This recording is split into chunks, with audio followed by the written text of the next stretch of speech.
ഓം നമ ശിവായ.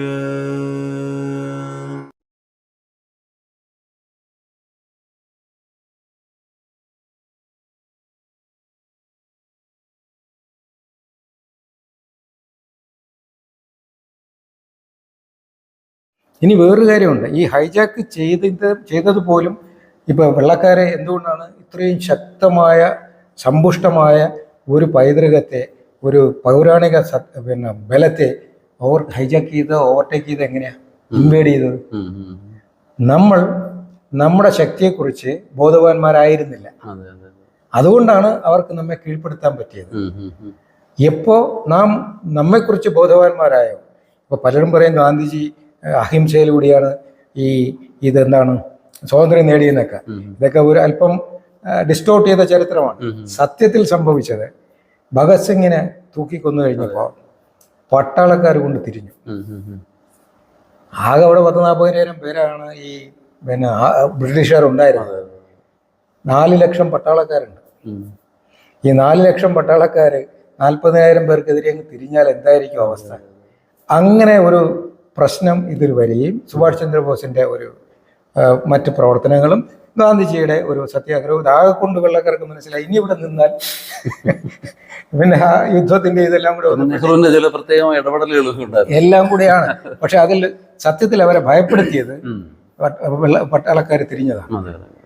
അപ്പോ 100 പേര് മുന്നോട്ട് പോയി വെടിവെക്കുമെന്ന് പറഞ്ഞ് ഒരുത്തൻ കമാൻഡ് കൊടുക്കുമ്പോൾ ആ കമാൻഡ് അങ്ങനെ തന്നെ സ്വീകരിക്കാൻ കഴിയുന്നതുകൊണ്ട് ഈ കമാൻഡറുടെ ബലം ഈ 100 പട്ടാളക്കാരാണ്. 100 എണ്ണത്തിൽ 5 എണ്ണം തിരിഞ്ഞു നിന്നിട്ട് നിന്നെ ഞാൻ അനുസരിക്കില്ല എന്ന് പറഞ്ഞാൽ തീർന്ന കമാൻഡർ തീർന്നില്ല. അപ്പൊ അങ്ങനെ ഒരു പ്രശ്നം അവിടെ ഉണ്ടായി. അപ്പൊ ഞാൻ പറഞ്ഞു വരുന്നത്, നമ്മൾ നമ്മുടെ ശക്തിയെക്കുറിച്ചും സാധ്യതയെക്കുറിച്ചും ബോധവാന്മാരാകണം. അങ്ങനെ ബോധവാന്മാരായി കഴിഞ്ഞാൽ ഈ ബാഹ്യമായിട്ടുള്ള ശക്തികൾക്ക് ഇൻഫ്ലുവൻസ് കുറയും. ഇപ്പോൾ എൻ്റെ വീടിനടുത്ത് ഒരു ഇതുണ്ടല്ലോ, ഈ ബിവറേജസിന്റെ ഔട്ട്ലെറ്റ് വന്നു. അപ്പോൾ കുറച്ച് പേരൊക്കെ വന്ന് എന്നോട് പറഞ്ഞു, പിന്നെ നമുക്ക് അത് പൂട്ടിക്കണം, ഇവിടെ ഇത്രയും ഡെൻസിറ്റി ഉള്ള സ്ഥലത്ത് ഇതെങ്ങനെയാണ്? ഞാൻ പറഞ്ഞത് നമ്മളായിട്ട് പോയി ബലം പ്രയോഗിച്ച് പൂട്ടിക്കുക എന്നതിൽ ഭരണ സംവിധാനത്തെ എതിർക്കില്ല. ഗവൺമെന്റ് കൊടുത്ത ലൈസൻസ് അയാൾ അതിന്റെ ഫീസ് അടച്ചിട്ടൊക്കെ ആയിരിക്കും ചെയ്യുന്നത്. നിങ്ങളൊരു കാര്യം ചെയ്യും, സമരത്തിനും ബഹളത്തിനും ഒന്നും പോകണ്ട. നമുക്ക് ഇവിടെ മൊത്തം ഈ ഗ്രാമത്ത് ഈ പരിസരത്ത് എത്ര വീടുണ്ടെന്നോ ഈ എല്ലാ വീടുകളിലും നമുക്കൊരു ഇത് സംഘടിപ്പിക്കാം, ഒരു ബോധവൽക്കരണ ക്ലാസ്സോ അല്ലെങ്കിൽ നമുക്ക് എല്ലാവരെയും വ്യക്തിപരമായിട്ട് കാണാം. കണ്ടിട്ട് നമുക്ക് നിർദ്ദേശം കൊടുക്കുക, ഇവിടെ നിങ്ങൾ മദ്യമാകരുത്, മദ്യത്തിൻ്റെ പ്രശ്നങ്ങളുണ്ട്, ഇത് സാമൂഹികമായി സാംസ്കാരികമായിട്ട് നമ്മളെ കുഞ്ഞുങ്ങളെയൊക്കെ അത് പതിപ്പിക്കും എന്ന് പറഞ്ഞിട്ട് ഈ ഗ്രാമത്തിലുള്ള ആ ഏരിയയിലുള്ള ആരും ഈ കടയിൽ പോവില്ല എന്ന് ഒരു തീരുമാനം നിങ്ങൾ എടുത്താൽ ഈ കടക്കാരന് പിന്നെ ലാഭം എത്ര ഉണ്ടാവും? അപ്പൊ പിന്നെ അവൻ സ്വയം ഇത് പൂട്ടി വേറൊരു സ്ഥലത്ത് പോകാൻ നിർബന്ധമാവുകയോ അല്ലെങ്കിൽ ആ ബിസിനസ് തന്നെ നിർത്തും. അത് വലിയ പാടല്ലേ? അപ്പൊ ഇവിടെ നമ്മുടെ കപടതയാണ് പ്രശ്നം. We need short cuts.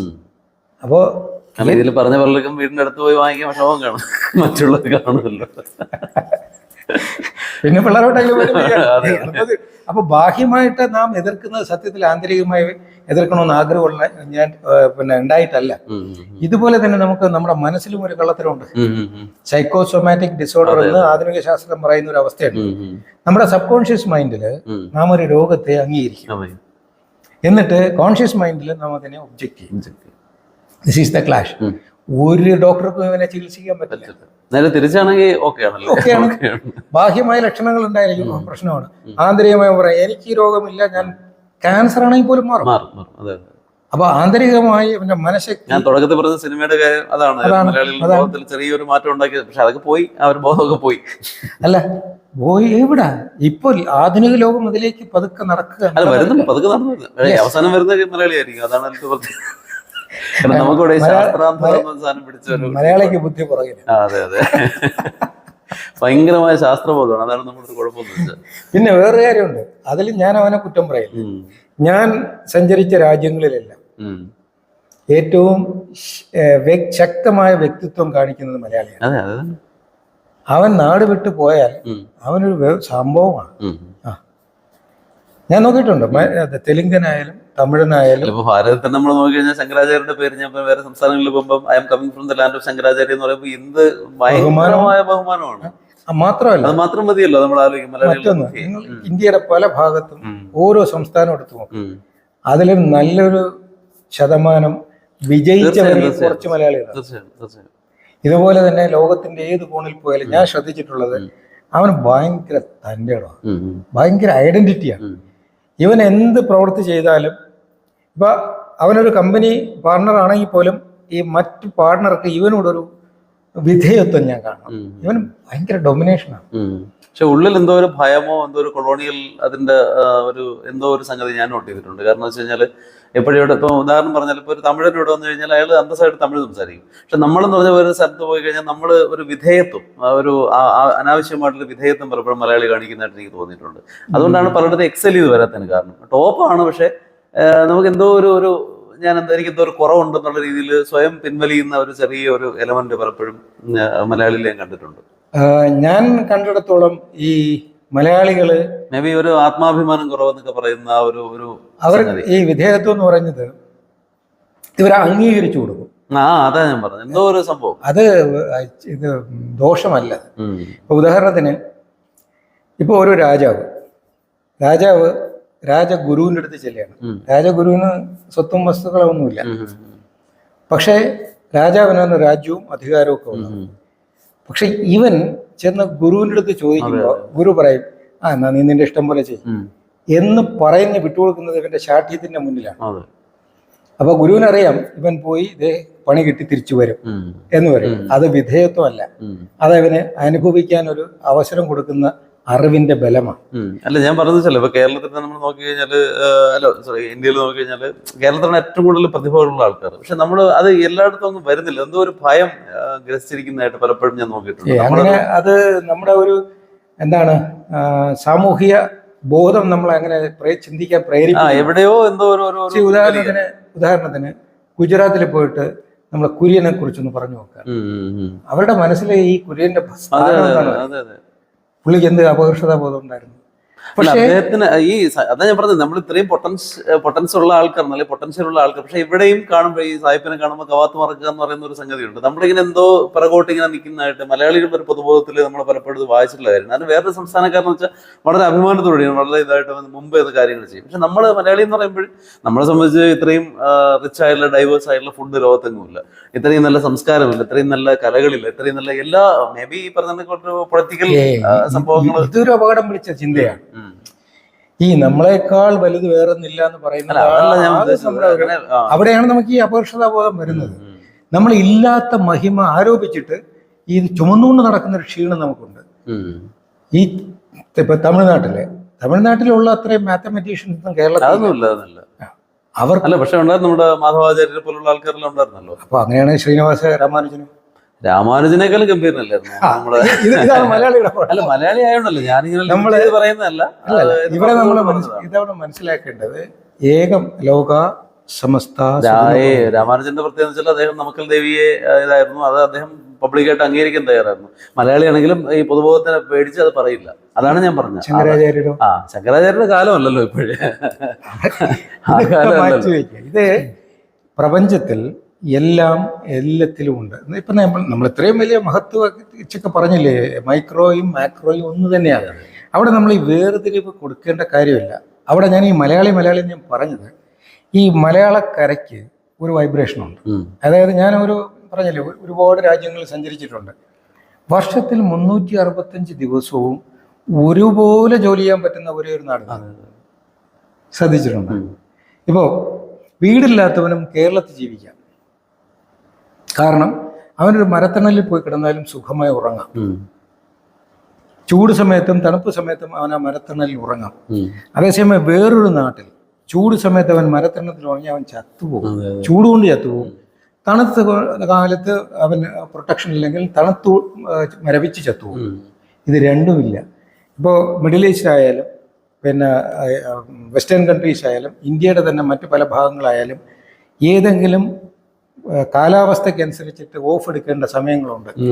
കേരളത്തിലോ വർഷത്തിൽ 365 ദിവസവും നമുക്ക് ജോലി ചെയ്യാം. യൂറോപ്പിൽ പ്രത്യേകിച്ച് ബ്രിട്ടീഷ് അവിടെ ബ്രിട്ടനിലൊക്കെ പോയ ആൾക്കാർ പറയുന്നത് സൂര്യനെയൊക്കെ വല്ലപ്പോഴേ കാണാൻ പറ്റുള്ളൂ, അവർ നരകമായിട്ടാണ് അവർ ജീവിക്കുന്നത്. അവിടെ അവർക്ക് പ്രകൃതിയോട് മല്ലടിച്ച് ജീവിക്കാൻ പറ്റുള്ളൂ. ഇവിടെ മലയാളി അല്പം മടിയനാകുന്നത് ഇവന് പ്രതിരോധമൊന്നുമില്ല. ഇവന് എവിടെയും ജീവിക്കാം, എങ്ങനെയും ജീവിക്കാം. ഒരു പൈസ കയ്യിലില്ലെങ്കിലും അവന് ജീവിക്കാം. കാരണം ഏതെങ്കിലും കുളത്തിലോ കിണറ്റിലോ പോയി ഇച്ചിരി വെള്ളം കുടിക്കാം. വെറുതെ നോക്കിയാൽ ചില ഇലകൾ പറിച്ച് തിന്നാൽ അവന്റെ ജീവൻ നിലനിൽക്കും. ഏതെങ്കിലും മരത്തണലിൽ കിടന്നുറങ്ങാം. പിന്നെ അവൻ എന്തിനാ പൈസ? അതുകൊണ്ട് ഇവൻ മടിയനാണ് ബേസിക്കലി. ഈ മടിയെ മറച്ചു വയ്ക്കാൻ നമ്മൾ അല്പം മഹത്വവൽക്കരണമൊക്കെ നടത്തുന്നുണ്ട്. ഇവിടെയാണ് ആ മഹത്വവൽക്കരണം ആണ് ഈ വഴിവിട്ട ഒരു ആരോപണത്തിലേക്കും ഈ കമ്പാരിസണിലേക്കൊക്കെ പോണത്. എന്നാൽ ഈ മടിയാണ് ആത്മീയതയിലേക്കുള്ള വളർച്ചയും തരുന്നത്. കാരണം പ്രകൃതിയിൽ ഇനിയിപ്പോൾ എന്ത് ചെയ്താലും ഇത്രയൊക്കെ മതി എന്ന ഒരു തോന്നൽ വരുമ്പോൾ ഇവൻ ഇതിനെയാണ് വൈരാഗി എന്ന് വിളിക്കുന്നത്. മറ്റത് എനിക്കിപ്പോൾ ഞാൻ ചൂട് രാജ്യത്ത് ജീവിക്കുകയാണ്. അപ്പോൾ എനിക്ക് അല്പം സ്വസ്ഥമായിട്ട് ഉറങ്ങണം, എനിക്കൊരു AC മേടിക്കണം. അപ്പോൾ ഞാൻ ആ AC മേടിക്കാനായിട്ട് ഹാർഡ് വർക്ക് ചെയ്ത് അതെൻ്റെ ലക്ഷ്യം മാറി ഒരു സുഖം ഉണ്ടാക്കി. അങ്ങനെ സുഖങ്ങൾക്ക് വേണ്ടി ഒരുപാട് വർക്ക് ചെയ്ത് ഫൈറ്റ് ചെയ്ത് മുന്നോട്ട് പോകുമ്പോൾ അവൻ്റെ ജീവിതം തീരും. പിന്നീട് അവന് ചിന്തിക്കാൻ സമയമില്ല. ഓൾഡ് ഏജ് വരുമ്പോൾ ബോധം മറഞ്ഞു തുടങ്ങും. പക്ഷേ മലയാളിയുടെ ഒരു പ്രത്യേകത, ഇവൻ ജന്മന ഒന്നും നേടാനില്ലാത്തത്. കാരണം എല്ലാം പ്രകൃതി കൊടുത്തിട്ടുണ്ട്. അപ്പോൾ പിന്നെ ഇരുന്ന് ചിന്തിക്കും, ഇനി എന്ത് നേടിയാലും ഇത്രയ്ക്കല്ലേ ഉള്ളൂ. ഇവിടെ അവൻ ആഗ്രഹത്തിൽ നിന്ന് മാറാൻ തുടങ്ങും. ആ വൈരാഗ്യം വരും. ആ വൈരാഗ്യത്തിൽ നിന്നാണ് ഇവൻ ശരീര മനസ്സുകൾക്കപ്പുറത്തേക്ക് പോകാൻ പ്രാപ്തനാകുന്നത്. ഈ ഒരു ഗുണം ഈ നാട്ടിൽ ജനിച്ച ആ ജനറ്റിക് വൈബ്രേഷൻ കിടപ്പുള്ളവർക്ക് ലോകത്തിൻ്റെ ഏത് കോണിൽ പോയാലും ഇവന് ഈ ഡിറ്റാച്ച്മെന്റ് അവൻ്റെ ഉള്ളിലുണ്ട്. അത് നമുക്ക് ഇൻഹെറിറ്റഡ് ആണ്, നമ്മളെ ഹെറിഡിറ്ററി എന്ന് പറയും. അതുപോലെ അപ്പോൾ ഒരു തർക്കത്തിൽ ഒരു വെള്ളക്കാരൻ വന്ന് ഒരു മലയാളിയോട് തർക്കിച്ച് അല്ലെങ്കിൽ അവനെ ചീറ്റ് ചെയ്ത് പിടിച്ചടക്കുമ്പോൾ ഇവൻ എന്ത് ചെയ്യും? ചിരിക്കും, നീ കൊണ്ടുപോടാന്ന് പറയും. കാരണം അവൻ വിട്ടുകൊടുക്കാൻ അവൻ്റെ ഉള്ളില്, കാരണം everything is made of matter but I am the energy. ഞാൻ നേരത്തെ തുടക്കത്തിൽ ഒരു കാര്യം പറഞ്ഞില്ലേ, ഭാരതത്തെ ലോകം ഭയക്കുന്ന ഒരു എലിമെന്റ് കിടപ്പുണ്ട്. ഇത് ഈ സാധനമാണ്. ഈ മഹാത്മാഗാന്ധി തന്നെ വെള്ളക്കാരത്തിനെ ഭയന്ന ഇവന്മാർ വെടിവെക്കുമെന്ന് പറഞ്ഞത് അവസാനം നാട്ടുകാരൻ കൊണ്ട് നീ വേടാ വെടി. കാരണം ശരീരത്തെക്കുറിച്ച് ഒരു ബോധവും ഇല്ലാത്തൊരു സമൂഹം ചാകാൻ വേണ്ടി മുന്നോട്ട് വരുന്നവനെ എങ്ങനെ പേടിപ്പിക്കാൻ പറ്റും? അതെ. അപ്പൊ ഇത് ഈ ഭാരതത്തിന്റെ പ്രത്യേകത. വിശിഷ്യ കേരളത്തിലെ ഈ ഒരു വൈബ്രേഷൻ കിടപ്പുണ്ട്. അപ്പൊ ഇവനത് വിട്ടുകൊടുക്കാൻ തയ്യാറാണ്. പക്ഷെ എന്ത് പറ്റി?